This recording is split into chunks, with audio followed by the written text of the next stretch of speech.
have we got a great show for you today. I'm Kara Brown. And I'm Emily Hales. This semester has gone by so fast. I know what you mean. I can't believe it's already November. Pensacola is just one of several cities in America full of intriguing archaeology finds and artifacts. Elizabeth Bartone has more. What's a better way to celebrate International Archaeology Day than to see some of Florida's finest treasures? The International Archaeology Day is put on by the Archaeological Institute of America, and it's basically it takes place throughout the entire month of October, but the specific day they have is really geared to be a campaign to help promote what archaeology is, to educate people about it, and to promote the protection and preservation of not only the Florida's archaeological resources, but the entire world's archaeological resources. First of all archaeological sites are very important. Florida, and especially Northwest Florida, we're very fortunate in the fact that unlike certain parts of Florida, like South Florida, where there's been a lot of development and there's been a lot of destruction of archaeological sites, here in Northwest Florida, we certainly still face that threat of destruction, but because it's not as developed, there's a lot more out there for people to still actually see and go to in many cases. Here in downtown Pensacola, of course, we have just a huge variety of archaeological sites, both on land and underwater. You know, of course, there's the 1559 Tristan de Luna shipwreck of his fleet of ships that sank in Pensacola Bay. This is one exhibit you definitely want to visit. I'm Elizabeth Bortone, reporting for Argo News. You know, there's a lot to know about the Pensacola Interstate Fair. Princeton Drake has more on this story. The Pensacola Interstate Fair is one of the most exciting and largest events to hit the Gulf Coast this year. Well, we've got it all for young and old alike. You know, we try our best to get the top name entertainers. Like this year, we have Sarah Evans and Travis Tritt, Switchfoot, Grand Funk Railroad. We've had some of the top stars. We get them right before they're big, but we've had some of the top stars here in the past. And then we have a lot of free. All of our entertainment is free for the cost of admission. But we have a lot of things for the kids. Like this year, we have the alligator show, which is fantastic guy.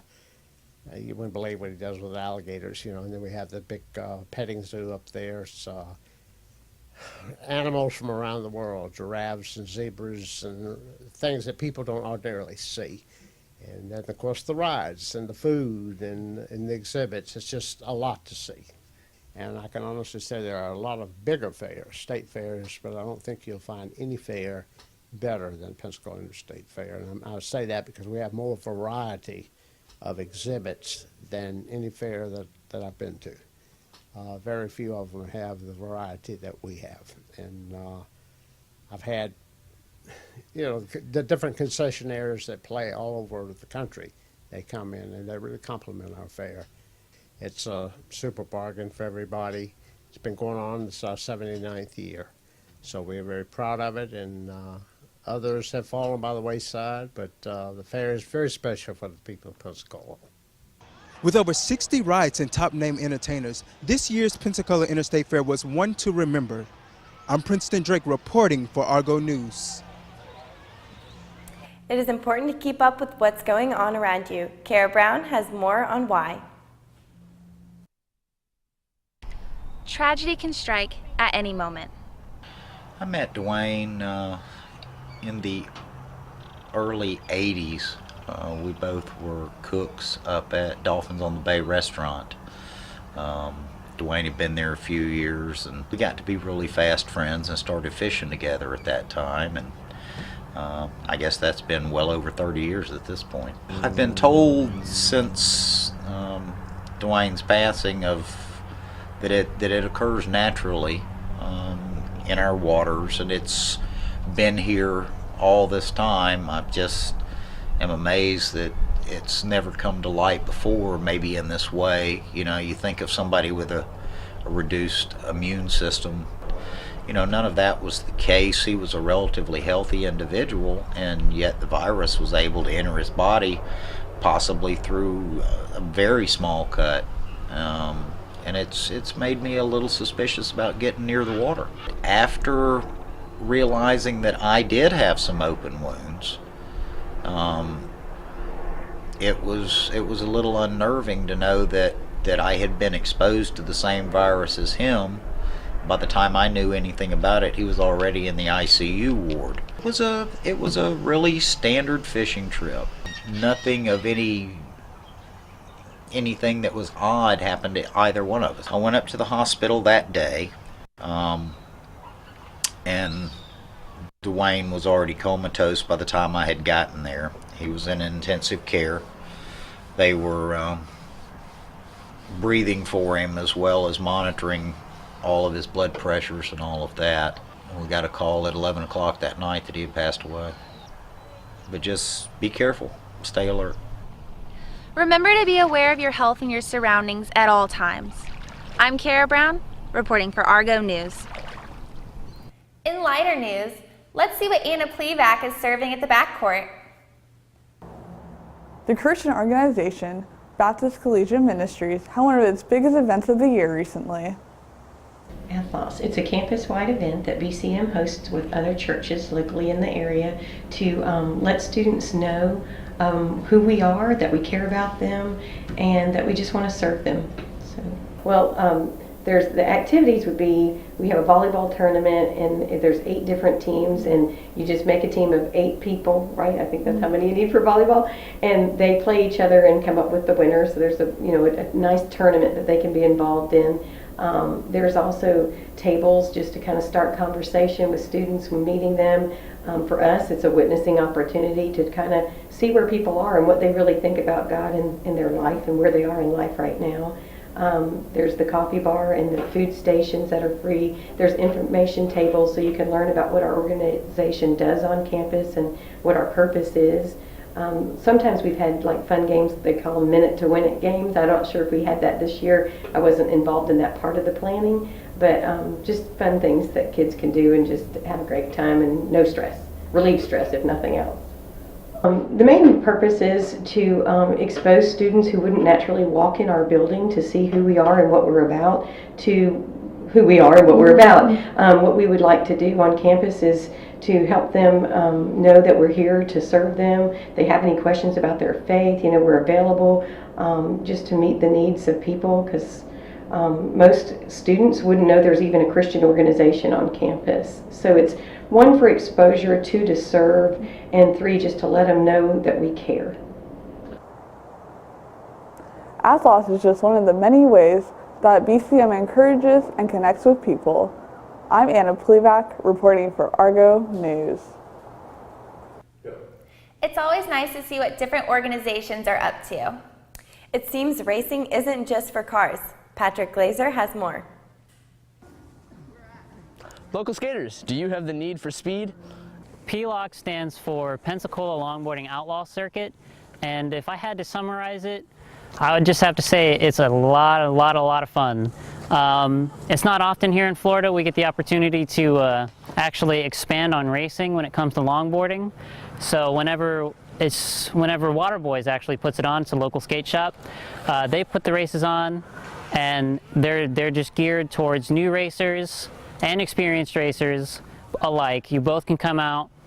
It's a lot of fun, and it's all about just making yourself better and possibly taking the next step into true sponsorship. The PLOC every month will put on a race anywhere around Pensacola, sometimes into Funiac, sometimes in Crystal River. I mean, just wherever we feel like, is the best place for most of the skaters to expand upon their skills. So sometimes we'll go 2 hours out, sometimes we'll go 10 minutes out. So you never really know. The monthly races get organized through Facebook. The Waterboys team will send out an invite to everyone they feel has the capability of doing the race, or if anyone who wants to get started in racing, they'll send those invites out to everyone who wants to join. The easiest way to get an invite to a race is to join the Pensacola Longboarding Outlaw Circuit page on Facebook, and every month they post it up on the actual fan page, and they'll make an event where they invite everyone. They can join the group on Facebook just by searching Pensacola Longboarding Outlaw Circuit, and you'll see a page as soon as you hit enter. It might be the first selection. It'll say Pensacola Longboarding Outlaw Circuit, because there's no other group near that name. And yeah, just click that, and then you'll have to ask to join, and an admin like myself will just accept you into the group, and then you'll be able to see all the posts and get invites to the PLOC races. If you would like more information, you can search Pensacola Longboarding Outlaw Circuit on Facebook. I'm Patrick Glazer, reporting for Argo News.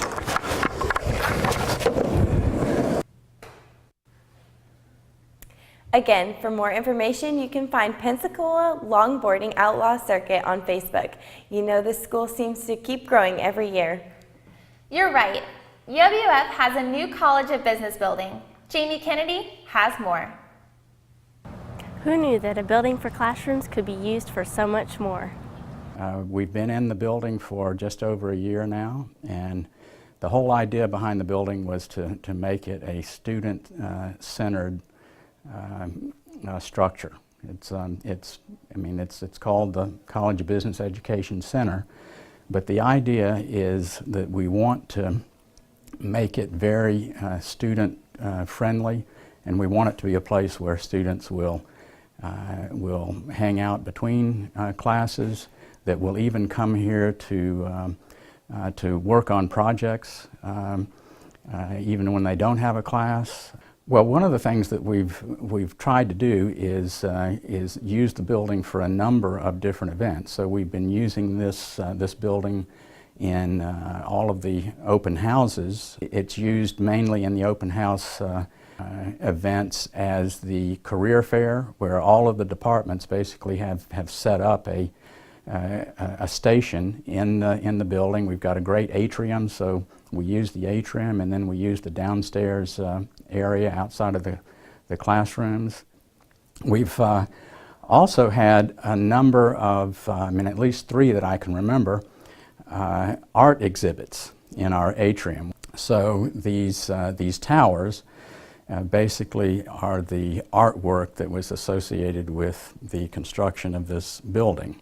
And the idea is those would be beacons that kind of reflected our relationship to the community that we operate in. So you'll notice that there are representations of aircraft carriers and the Blue Angels, and there's a representation of trade routes and different currencies that you would operate in if you're operating in international trade. It's a nice building. It gives people who are visiting here to think about coming to UWF. It gives them a nice atmosphere. Art exhibits, career fairs, and open houses, all under the same roof. I'm Jamie Kennedy, reporting for Argo News. Not only are the new buildings interesting, but even the centers here bring such history. I know just what you mean. Going into a building can teleport you into a different country. Bruce Joseph has more. Do you want to do more than just learn another language? Okay, the Japan Center began many years ago. There was no Japanese language program here. However, my predecessor, who was the former director of the Japan Center, she started teaching Japanese class. And then over time, there was a lot of interest in Japanese language, a lot of interest in the area, the community, about learning about Japanese culture here. So we partnered with a group in Japan, and then the University of West Florida and some benefactors in the community to build the Japan House. And so the Japan House was built with donated dollars and some matching money from the state of Florida, I believe, to build this great facility to highlight Japanese culture. I think there's, for each student, it's different. I think that's, to say it's one thing is pretty difficult, but the Japanese do have, I think one of the features of their culture is an attention to detail, and that comes through in the anime. It's maybe, another word is discipline, but like in the martial arts, and which is very popular with Americans, it's about the discipline and the attention to detail, and that's probably true of almost all of the things that draw students to Japanese culture. The Japan Center offers more than just learning another culture, but another way of life. I'm Bruce Joseph, reporting for Argo News. You know, with every building, there's always great artwork too. It's always interesting to learn the processes of artists. Rafael Reyes has more. Thinking of taking a career in art? I was born in Greenwood, Mississippi, but I grew up in Atlanta, Southwest Stone Mountain. I came down here because I wanted a new scene. I wanted a new scenery. I wanted to stretch my creative limits. Well, I was drawing when I was a little kid, man. My mother used to put me on punishment, and I couldn't go outside and play. That was the beginning of my art. I would sit and draw comics. I'd draw cartoon characters. I'd draw, whatever. I used to watch my cousin draw graffiti back in the mid to late 80s. I give people a different perspective of themselves, and sometimes and many times people have said, well, wow, I never knew I could look like this, and that'll boost their confidence up in themselves, That's just one aspect of it, but I enjoy the personal side of custom portraits, sitting and drawing someone live in 10, 15 minutes and them saying, wow, I never knew I could look like this, or this makes me feel really good. So I feel like it's a tool for positive change. It's a tool for creative development and social development too. Always do it every day, be consistent, even if it's just sketching something every day in the morning or at night. Always be looking to network, find different events where you can grow. Like if you're a live portrait artist, always be looking for festivals, birthday parties, family reunions, cookouts, wedding events. That's what I'm doing right now. And I've been extremely successful just in the past 2 months being down here in Pensacola. To this day, Carter J continues to bring smiles not only to the paper, but to people's faces. I'm Rafael Reyes, reporting for Argo News. Well, I think I have my Christmas presents picked out for everyone. Those portraits were better than some of the filters on my phone. It's amazing technology seems to grow more and more every day. Nick Gray has more. With a simple click of a button, I'm able to speak to you from anywhere in the world. Through text, by phone, I need to take this real quick, or by video. Thanks to technology, the internet has progressed rapidly in the last decade as a mainstay in our society. 81% of the population in the U.S. are internet users, and approximately 2.5 billion people access it worldwide.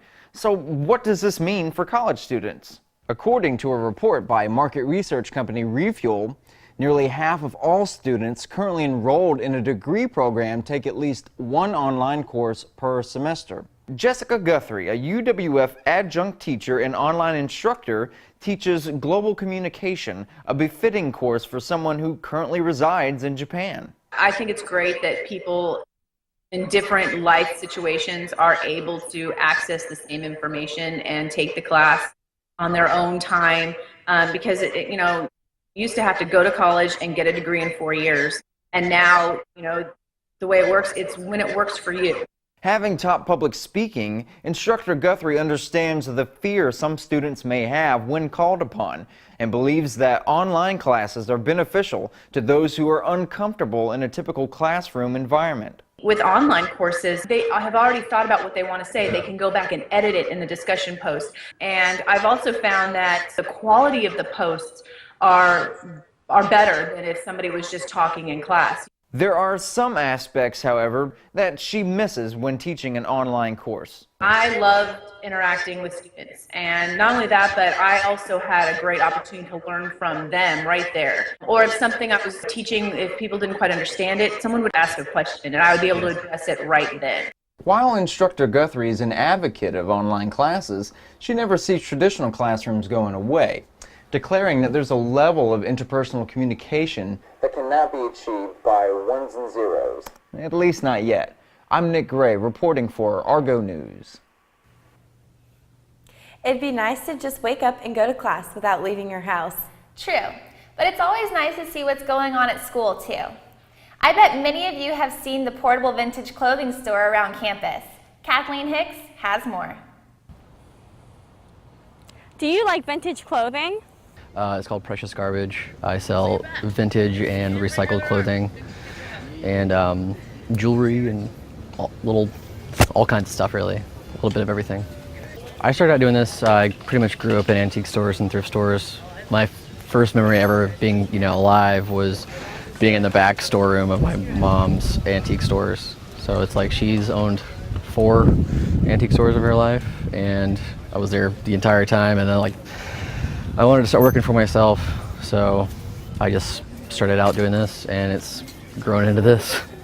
I started out really small, and it just kind of grew. I've been doing it for about 4 years, and it just kind of grew into this. I didn't expect it to get this big. It started out as just like a hobby to me, and then I realized it's just like, okay, you really can do this, and it has been hard at sometimes, but it always works out. Pretty much all the stuff that's been made, like the shorts and the tank tops and stuff like that, they've all been made by me, and the jewelry as well. It takes a lot of time. It's like with the shorts, it's like, you cut them, you distress them, you do whatever whatever you're going for with them, then you gotta wash them, then you gotta dry them, then you gotta put them on a hanger. And that's just the shorts. And then everything else is just, I don't know, it's really time consuming, but also finding it too is really time consuming, but I love what I do, so it's worth it. Starting your own business can be difficult, but when you love what you do, it'll all be worth it. I'm Kathleen Hicks, reporting for Argo News. Who doesn't like a good bargain, especially one that comes to you? Well, that's our show. Thanks for tuning in. I'm Emily Hales. And I'm Kara Brown. See you next time.